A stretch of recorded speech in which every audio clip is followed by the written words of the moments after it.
Estamos de volta com Ocupação, o último de 2016. Hoje com 66 jovens de todo o país que participam da turma de dezembro do Estágio Visita, discutindo reforma da Previdência com os deputados Marcelo Castro, do PMDB do Piauí, e Rubens Pereira Júnior, do PCdoB do Maranhão. E ainda dá tempo de você mandar a sua pergunta ou a sua opinião sobre a reforma da Previdência pelo WhatsApp. Anota aí o nosso número, se eu conseguir achar. Calma aí, pronto, achei. 61, WhatsApp, 61 99620 2573. 61 99620 2573. Ou então, dá para mandar pelos nossos perfis no Facebook e no Instagram. E agora, o próximo que vai fazer a pergunta, achando a lista de novo aqui, é o Sandro. Sandro Lugão, que está aqui na minha frente. Boa noite, auditório. Boa noite, senhores deputados. A minha dúvida é a seguinte, a pergunta... 2013 para cá nós tivemos diversos movimentos sociais, manifestações em todo o Brasil, e algumas dessas manifestações pedindo intervenção militar, né? Diante da questão da reforma da Previdência, em um certo momento os militares foram retirados desse pacote. Eu queria fazer uma pergunta aos dois deputados, se o porquê que esses militares foram retirados do pacote, se tem alguma coisa relacionada com essas pressões. Obrigada, Sandro. Bom, eu queria, antes de responder diretamente à pergunta do Sandro, dizer que um dos pontos positivos dessa reforma é exatamente essa horizontalização e igualar a todos os brasileiros. Hoje, a Previdência privilegia uns e prejudica outros. O regime geral de previdência, que está a população em geral, recebe um X por mês, em média, R$1.000 e poucos. E o regime próprio de previdência, onde estão os políticos, os desembargadores, os promotores, os servidores públicos diretamente, recebe em média R$10.000, ou seja, 10 vezes mais do que o trabalhador geral. Então, nesse ponto, a previdência a proposta é excelente, porque iguala a todos. É trabalhador, chame-se juiz, seja desembargador, seja servente de pedreiro, todos estão sob a mesma regra. O que é que fez exceção? Os militares. Que eu particularmente acho que foi um erro que o governo cometeu, e nós vamos trabalhar aqui no Congresso Nacional para colocar os militares também, não ter exceção para ninguém. Por quê? No ditado popular, a porteira que passa um boi, passa uma boiada. Na hora que você apresenta uma exceção para as Forças Armadas, já estão as polícias militares dos estados querendo, já estão as polícias civis querendo também, os corpos de bombeiro querendo também, e qual a função social mais importante? A função deles é importante? Importantíssima. Nós não viveríamos sem a polícia militar, sem a polícia civil, sem as Forças Armadas. Mas e o médico? E o professor? Não são importantes também? E aí, todos vão querer um privilégio. Porque se você conversar com todas as categorias que chegam nos nossos gabinetes, a categoria deles sempre é especial. Ela merece mais, tem que se aposentar mais cedo, tem que ganhar mais. Isso é do ser humano, isso é natural. Mas esse é um grande mérito, é equiparar a todos. Acho que foi um erro, Sandro, que o governo cometeu, e nós vamos trabalhar aqui no Congresso para colocar uma regra geral para todos, indistintamente, exerçam a profissão que exercerem. Obrigada, deputado Marcelo. Deputado Rubens, eu queria que o senhor respondesse ao Sandro sobre a questão dos militares e, falando das exceções, sobre essa questão da redução, da eventual redução da idade mínima das mulheres também, de 65 para 62. Não é abrindo um pouquinho a porteira também? Então, vamos lá. Em relação aos militares, nada justifica, exceto um temor de um governo que hoje tem baixíssima popularidade. Isso é fato constatado em toda e qualquer pesquisa. Um governo que não foi eleito diretamente para este cargo. Foi eleito vice, teve um processo de impeachment, então ele assumiu por uma via indireta. Digamos que ele pegou um atalho. E um governo que tem muita dificuldade, porque com um programa desse apresentado para o povo como reforma da Previdência, corte dos gastos públicos, é difícil mesmo ter apoio popular. Então fica o tempo todo o risco, o perigo, vai vir uma intervenção militar, vai vir um novo golpe. A gente tem um certo trauma, porque a gente sabe o que já aconteceu no Brasil. A gente sabe quanto foi caro perder as liberdades e quantas vidas nós perdemos nesse tempo todo. A única explicação para isso é esse receio de uma intervenção militar. Eu particularmente não acredito. Em relação à redução, Nós temos que tratar todo mundo iguais? Temos, mas na medida das desigualdades. Nós não podemos tratar homem e mulher iguais. Trabalhador rural e urbano igual. Uma pessoa que está 100% com a sua saúde e alguém que é portador de uma necessidade especial igual. A gente tem que tratar os desiguais na medida das suas desigualdades. Se a mulher tem uma dupla carga de jornada, é natural que ela se aposente um pouco mais cedo. Sempre foi assim, todo mundo sempre concordou. Se o trabalhador rural tem muito mais dificuldade, um trabalho muito mais duro, é normal que ele tenha uma aposentadoria especial. Se o professor foi escolhido para ter uma aposentadoria especial, é pela importância do professor. Isso tudo está na Constituição. Estava, até a mudança proposta agora pelo governo Temer. Obrigada, deputado. Agora é o Micael. Olá, boa noite. Só um minutinho. Liga o microfone verde, por favor. De novo, vamos lá.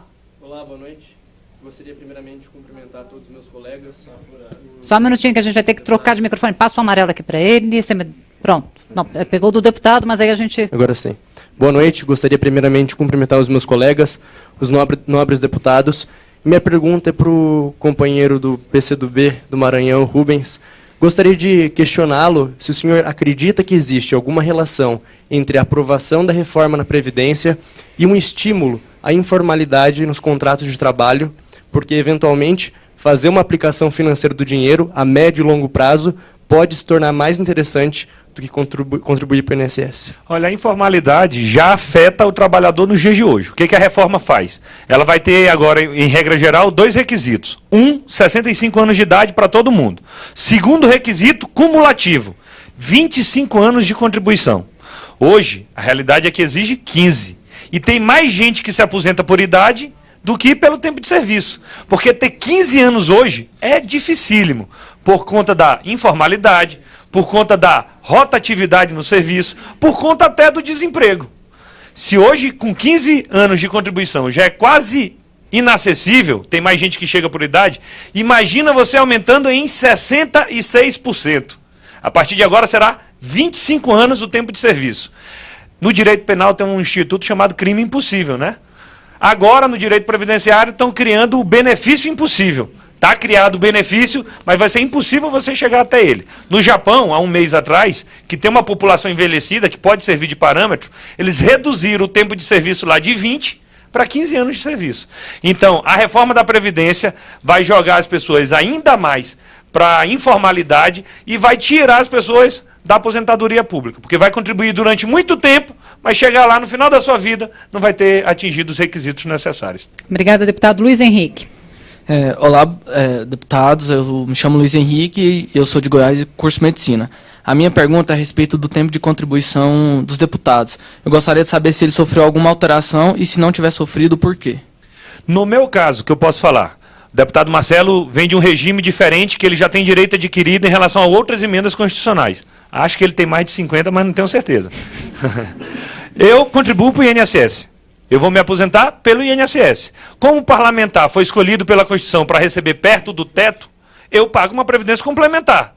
Então, eu vou continuar da forma que eu estou hoje. Vou me aposentar pelo INSS, de acordo com a minha contribuição no teto, porque contribuo perto do teto, e terei uma previdência complementar como qualquer outra pessoa pode pagar tendo condição. Agora, isso só é possível porque eu ganho perto do teto. Quem não ganha perto do teto vai ter muita dificuldade. Então, os políticos, ao meu ver, estão contemplados na reforma. Então, para não ter nenhuma dúvida, não há nenhuma exceção a não ser os militares. Os políticos vão contribuir da mesma maneira para o regime geral de previdência social até o teto de 5.100 e poucos reais e não mais do que isso daí. É uma regra só para todos. Eu acho que nós não devemos abrir exceção para ninguém. Porque na hora que nós abrimos exceção para uma categoria, todos vão chegar aqui com argumentos legítimos, honestos, que merecem, que são merecedores também. E aí a reforma da Previdência foi de água abaixo. Por exemplo, o caso das mulheres aqui. Eu poderia muito bem ficar confortável aqui e não entrar na discussão e ganhar a simpatia das mulheres. Mas, pela minha honestidade intelectual, sou obrigado a dizer, se a mulher vive hoje 7 anos a mais do que os homens, quando elas se aposentam, elas vão receber a aposentadoria 7 anos a mais do que os homens. Outra coisa, nós estamos falando de vida média das pessoas. 75 anos geral, 79 para a mulher, 72 para os homens. Mas isso para quem nasceu e pega todo o tempo. Para quem tem mais de 50 anos, ele vai viver mais de 80 anos. Então, o que é que ocorre hoje? Vamos pegar aqui uma policial civil do Brasil, do Distrito Federal. Ela contribui durante 25 anos. Quanto ela contribui para fazer a reserva dela da aposentadoria? Contribui com 11% do que ela ganha. Ela se aposenta com 45, 46, 47, 48, 49, 50 anos, não passa disso. Então ela contribui durante 25 anos com 11% do que ganha e vai passar mais 40 anos da sua vida recebendo 100% do que ganha. Essa conta não fecha. Quando a conta não fecha, qual é o problema que existe? É que quem não tem nada a ver com a Previdência, um pobre de um trabalhador braçal, que vai comprar o feijão, o arroz, a carne, o leite para seu filho, vai pagar um imposto que aquele imposto vai servir para pagar a aposentadoria desta pessoa. Não é justo. Então, a Previdência é um regime que você tem que ter sempre em mente de que quem contribui é que vai se beneficiar daquilo que contribuiu e não daqueles que não têm nada a ver com a história que vão pagar a aposentadoria que não contribuiu para aquilo. Obrigada, deputado Rafael. Rafael Nunes, agora. Tudo bem? Eu vou perguntar ao deputado Rubens, certo? Faço direito, sou da Universidade Federal da Bahia. A minha pergunta é a seguinte. As recentes notícias quanto à reforma da Previdência trataram dos professores, que hoje têm um regime especial de aposentadoria e agora, se a PEC chegar a ser aprovada, irá retirar os professores desse regime especial. E eu concordo com o deputado Rubens quando ele fala da igualdade material, que deve se tratar na medida da desigualdade. E essa mudança afeta diretamente a educação, na minha opinião.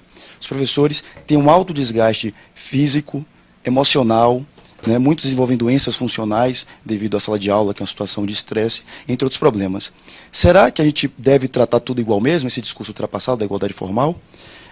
Minha mãe é professora e eu posso falar isso com propriedade. Inclusive, queria mandar um beijo para ela, com certeza está em casa assistindo, a dona Gorete, lá da Bahia. E minha dúvida é essa. Inclusive, no G1, salvo ontem ou anteontem, saiu um estudo britânico que relata essa relação direta da vida pessoal e profissional com a efetividade na sala de aula. Então, qual é o risco de tirar esse benefício especial do professor? Obrigada, Rafael. Um abraço para a dona Gorete. Passando o deputado Rubens. Primeiro, mandar um beijo para a mãe do Rafael. Exatamente.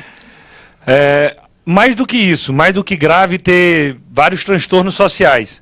Vai acarretar a fuga de boas pessoas, o pessoal vai procurar outra profissão onde possa conseguir uma aposentadoria melhor, uma remuneração melhor, inclusive. E mais do que isso, ao meu ver, há uma inconstitucionalidade insuperável. Foi o que nós votamos ontem na CCJ. Uma medida, quando é inconstitucional, quando fere a Constituição, não pode andar. E quando ela fere cláusula pétrea, ela não pode nem ser debatida e discutida. Cláusula pétrea é aquilo que há de mais importante, de mais essencial na Constituição. Rafael está estudando direito, sabe disso.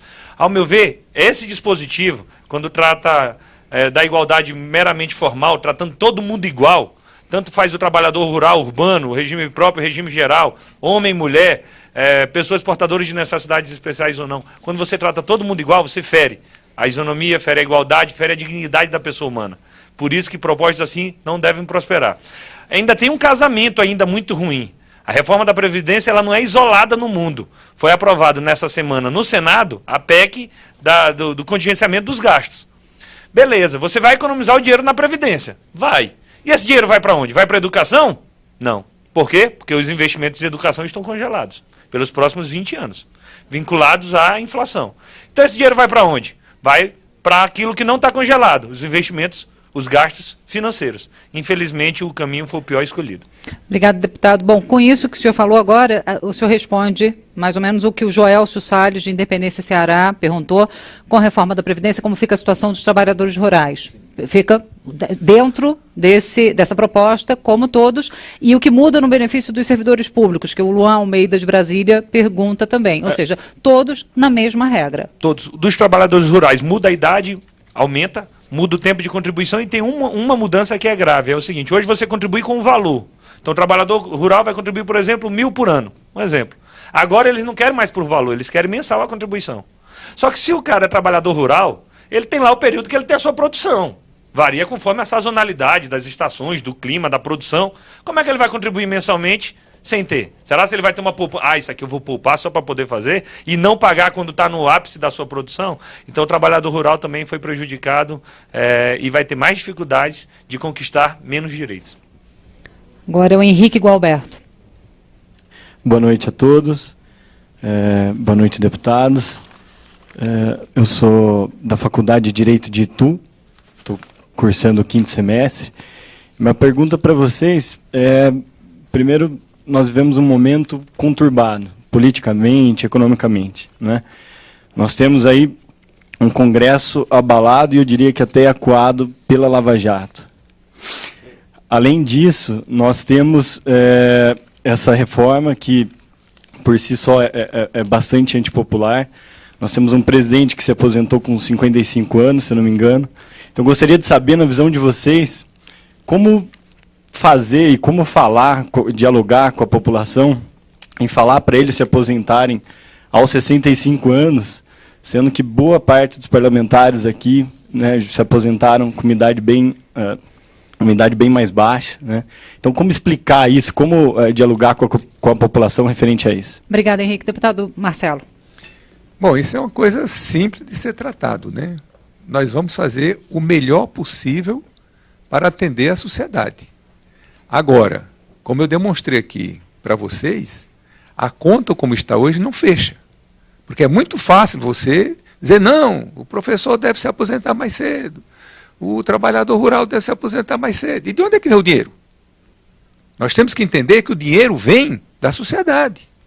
Quer dizer, um pobrezinho que compra 1 quilo de feijão para comer com seu filho, ele está pagando a aposentadoria de um desembargador que ganha 30 mil reais por mês. Isso não é justo.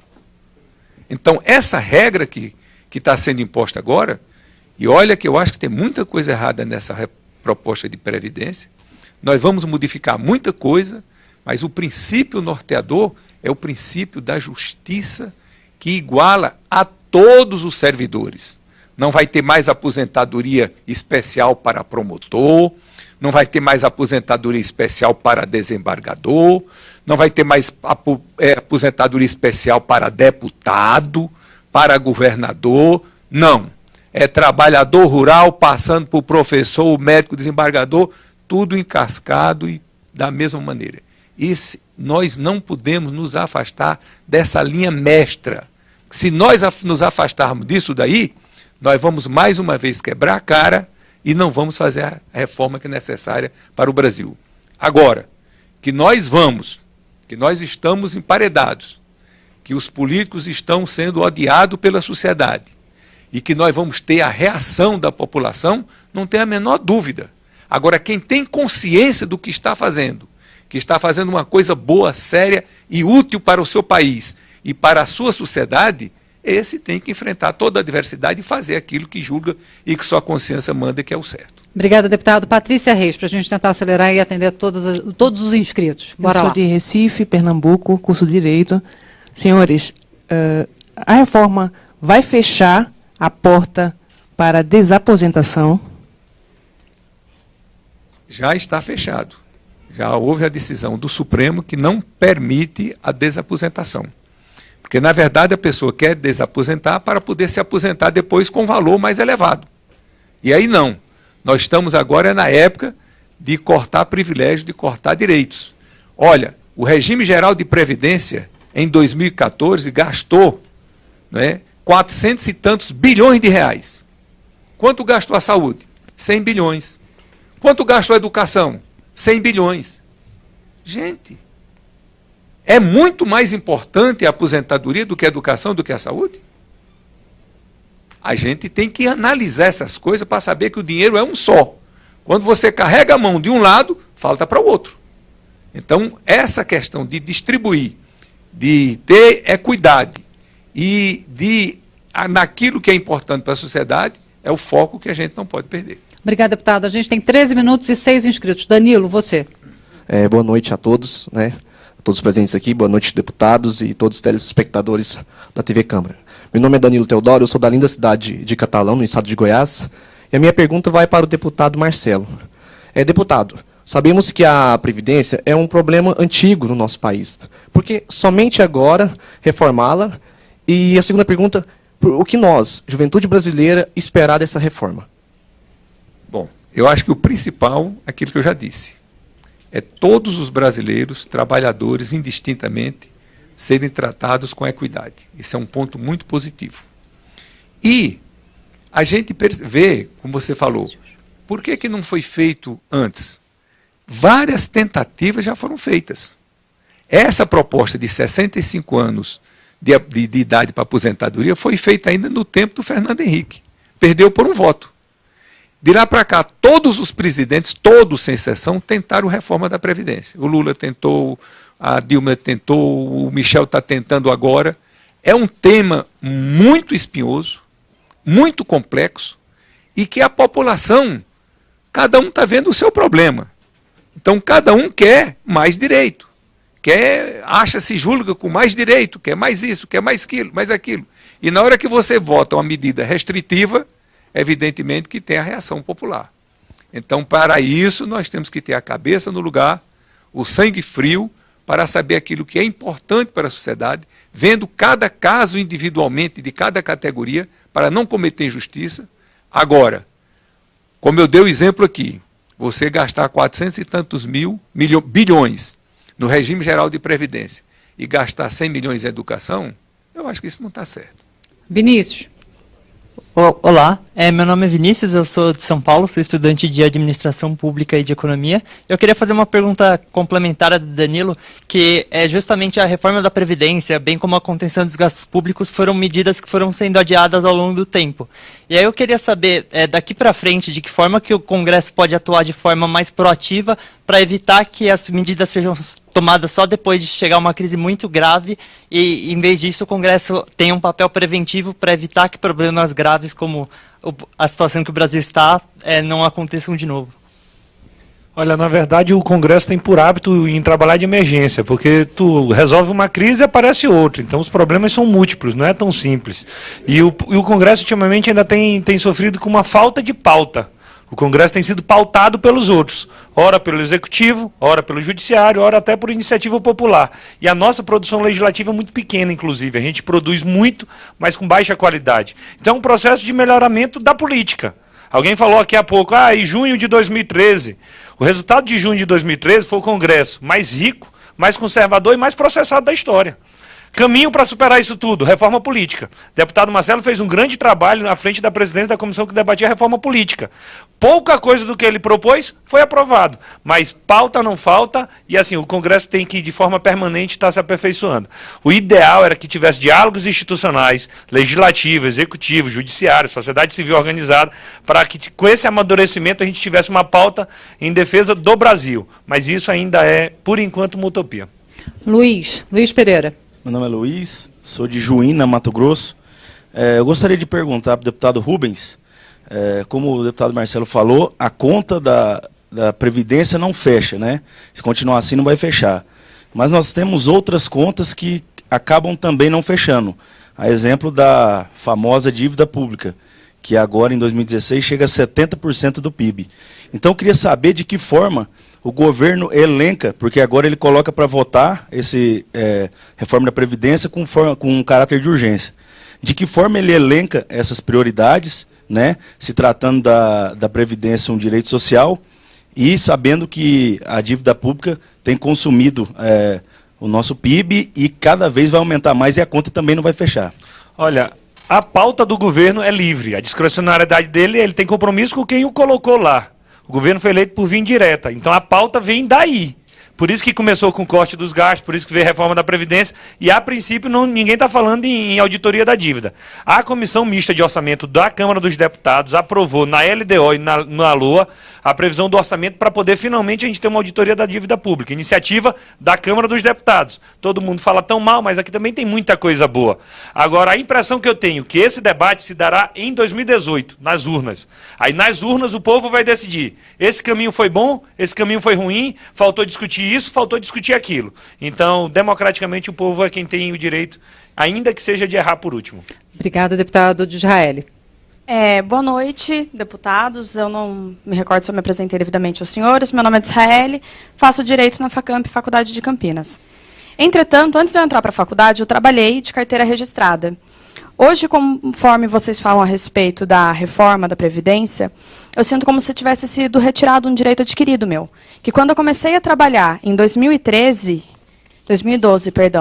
eu contratei para que eu começasse a trabalhar, começasse a contribuir naquele ano e tivesse um plano para poder me aposentar. Entretanto, vocês estão fazendo uma reforma que modifica o tempo de contribuição de quem já está contribuindo.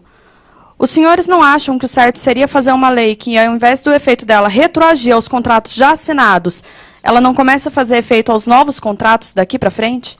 Ainda que eu considerasse isso o correto, vale o que entende o Supremo Tribunal Federal, que é quem interpreta a Constituição e, em última análise, faz o controle de constitucionalidade das leis. E o Supremo, em todas as vezes que foi arguído sobre isso, ele disse: tu tens uma expectativa de direito. E isso ainda não é um direito, por isso que pode ser alterado. Se a reforma da Previdência excluísse todo mundo com menos de 18 anos, não seria uma reforma. Seria uma postergação da resolução do problema. Então, eu não vejo, no curto espaço, cenário para o Supremo Tribunal Federal mudar esse entendimento, infelizmente. A situação é tão grave que não dá para esperar. Bom, agora a gente tem mais 2 inscritos. Eu vou pedir para que o Paulo faça a pergunta rapidamente e depois a Naomi faça a pergunta também para a gente tentar encerrar. Vamos lá, Paulo. Olá, deputados.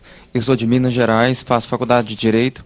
A minha pergunta é a seguinte: com a democracia brasileira, eu gostaria de saber qual a resistência ou a possibilidade de ocorrer um referendo, ou seja, uma consulta à população brasileira de um assunto tão polêmico que é a reforma da Previdência Social, no fato de confirmar ou negar a reforma.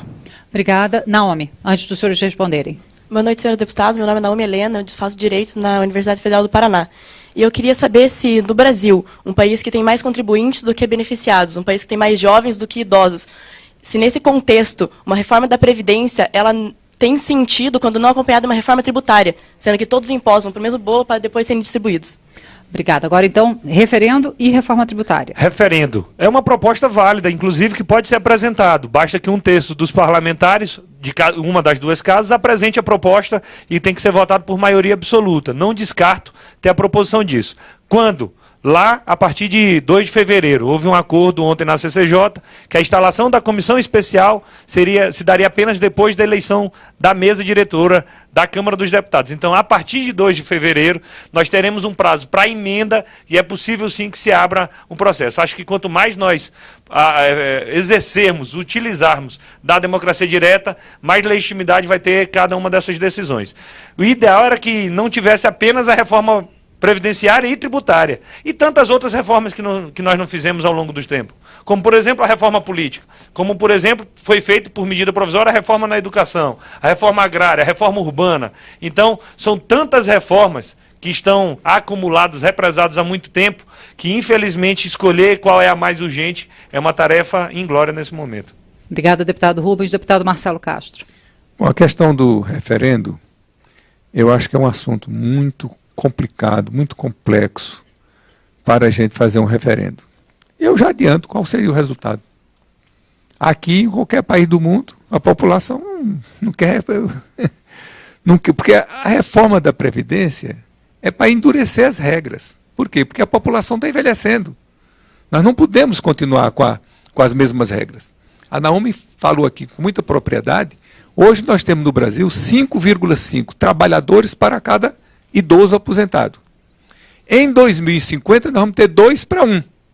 Então não tem como segurar a mesma regra com a população envelhecendo e o número de aposentados envelhecendo. Isso está acontecendo no mundo inteiro. Então nós temos que mudar a regra. Se nós levarmos isso para um referendo popular, o povo vai opinar, eu já sei qual vai ser a opinião. Vai ficar contra, é evidente, aqui em qualquer lugar do mundo vai ficar contra qualquer reforma que venha aumentar o tempo de contribuição, que venha aumentar o tempo de aposentadoria. Não há a menor dúvida que isso a resposta seria essa. Deputados, muito obrigada. Infelizmente a gente chegou ao nosso fim hoje, mas o último programa de 2016 foi redondinho, deu para a gente responder a todas as perguntas de quem estava inscrito, a quem mandou pergunta de casa. Eu agradeço a todo mundo que participou aqui, a todos que mandaram perguntas e principalmente aos deputados que puderam participar com a gente aqui. E, claro, a você que acompanhou a gente até agora, lembrando que você pode conferir novamente esta e todas as outras edições no YouTube e no portal da Câmara na internet. O Ocupação volta em 2017. Um ótimo final de ano para todos vocês. Obrigada.